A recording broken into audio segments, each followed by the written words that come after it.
How's everyone doing today? I hope everyone's doing well. I hope your day's going well. If it's not going well, let's find something positive, a good thing that you have, a blessing that you have, or something that went well today, right? And reflect back on that. So, before I begin, like most of my other videos, I would just like to say that 99% of viewers on my channel are not subscribers. So I hope today is the day that I earn your subscription. Now, without further ado, let's begin. So, today we're talking about, and this is kind of a series we've been doing, we're getting feedback, we're getting suggestions from viewers and subscribers on my channel of the Hidden Gem series. Now, the thing with the Hidden Gem series is we identify vehicles and War Thunder where we find that, oh, you know, this is kind of a vehicle that's overlooked, no one really talks about, so why don't we go and bring this to attention, bring it to light, kind of show the community, hey, you should probably check these vehicles out. So today's vehicle is a recommendation from one of my subscribers, and this is the A-36 Apache.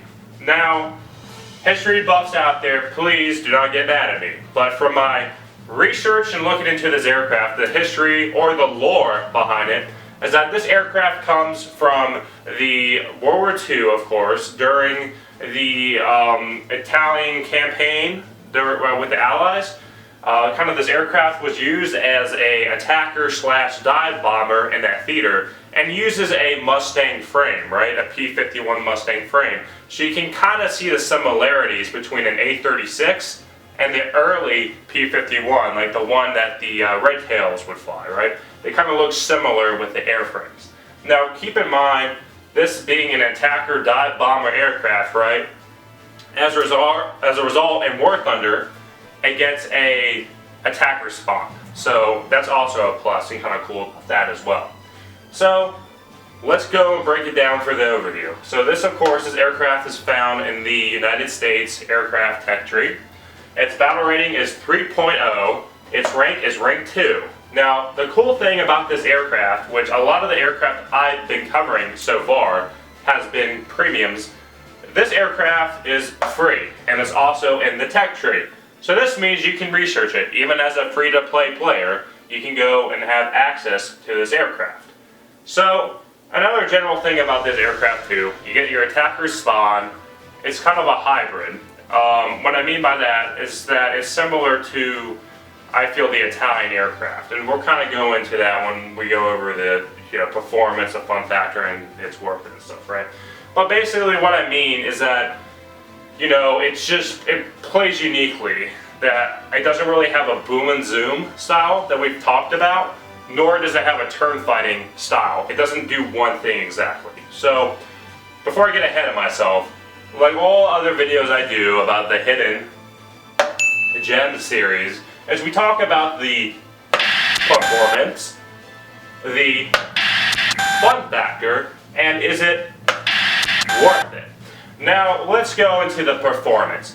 So, this is a jack of all trades. So, as I was alluding to before, this aircraft, it reminds me of the C-200 series of the Italian tech tree, where it's not that great. It doesn't excel the best at altitude climbing or boom and zooming, nor is it great at turn fighting. However, it manages to do that very well despite it not being its main focus. So, of course, it's not going to climb like a Spitfire, and there's a reason why you have the attacker air spawn, because the aircraft normally would be at a huge disadvantage.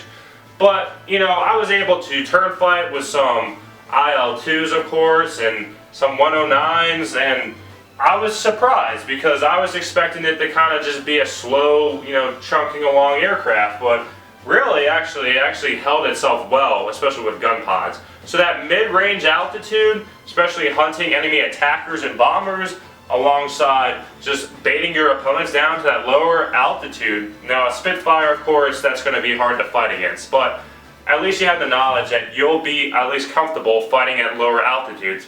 However, once you start getting to that higher altitude, even at the start of a match, or let's say right before the initial dogfights begin, you're going to be at a disadvantage because it just doesn't climb as well as the other fighters that are designated to fight. You know what I mean? So let's go into the fun factor. So the big thing about this aircraft is the gun pods and the ability just to head on and just murder anyone. This thing is a head-on, you apply directly to the forehead. Basically, every time you will face any opponent that tries to bait you into doing a head-on, they're going to lose. They will always lose. There is just, unless they ram you, they will always lose. They will always lose because, you know, it just, you have all these gun pods, all this firepower of 12.7, 50 cals basically, right? And that's a big thing. You get 50 cals in this aircraft. Is that, you know, anyone tries to head on you, you're gonna destroy them. You're gonna wreck them. It's insane the amount of kills that I've got from just doing head-ons and players just head-oning me, applying directly to the forehead. I just get destroyed. Like, they just get destroyed, and I'm just like, wow. Like, in high tiers usually, even if I mean, there's a 50-50 chance that you'll pull away without, you know, getting damaged or killed. But in this, like, probably 100% of the time, 99.9%, you're gonna be able to kill someone. It's crazy. Now, is it worth it? Well, you get the gun pods, which other aircraft do get gun pods in War Thunder, right? But the amount of gun pods you get for a 3.0 with the ability to head on 109s or IL-2s without basically no repercussion, and it's reliable, it's sturdy, it takes hits. I mean, it's a great aircraft. It's a very fun aircraft, especially if you're looking at doing the War Thunder Battle Pass. Now, of course, Operation Winter coming out. I wouldn't recommend this since it's rank 2, unfortunately, which I hope they should include rank 2, but they don't.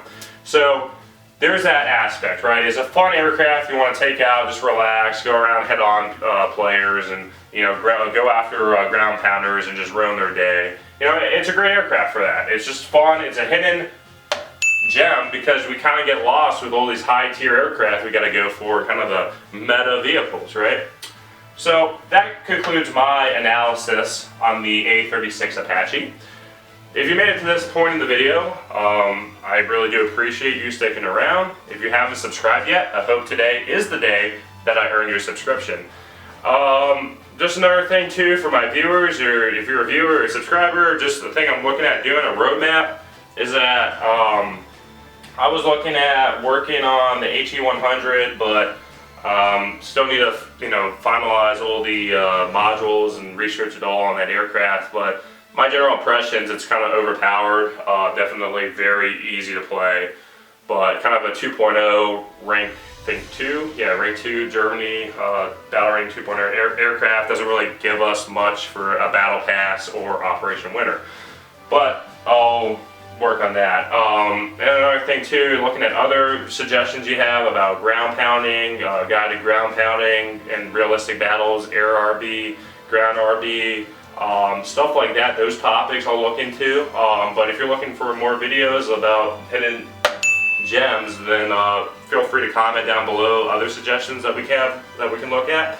And if you want a video on Operation Winter, kind of a guide on like what aircraft, what lineups you use, then I can put that out too. Just let me know if you kind of want that content, and I'll go and provide that. Aircraft wise, I definitely have you covered with that. Ships, I kind of have an idea of a lineup that I got from Sonar Chief. I don't know if you know him, but he's a really good content creator, does charity streams on Twitch. So if you haven't checked them out, check out his Twitch and stuff like that. He streams every day. Very nice man. And what else? Yeah, and then tanks I gotta play around, but it's like a Russian lineup that I've used before. So me personally, I'm probably just gonna gun for the air just because of how crazy Operation Winter gets. But other than that, just let me know down below if you want those videos, you want those contents, other hidden gems that you have in mind, and then we'll go from there. But appreciate you all sticking around, commenting, liking my videos, subscribing, and giving me that feedback, that support. Like I said, we're just on road to 100 subscribers, so, you know, we're gonna keep going. My goal is to get 100 by the end of the year. That way, going into next year, we can start monthly goals, right? So we can hit that 1,000 subscribers and kind of go from there, right? So, Alright, well I appreciate you all sticking around. Thank you so much for your support and everything. I really do appreciate it, and I hope you all have a great day. Take care.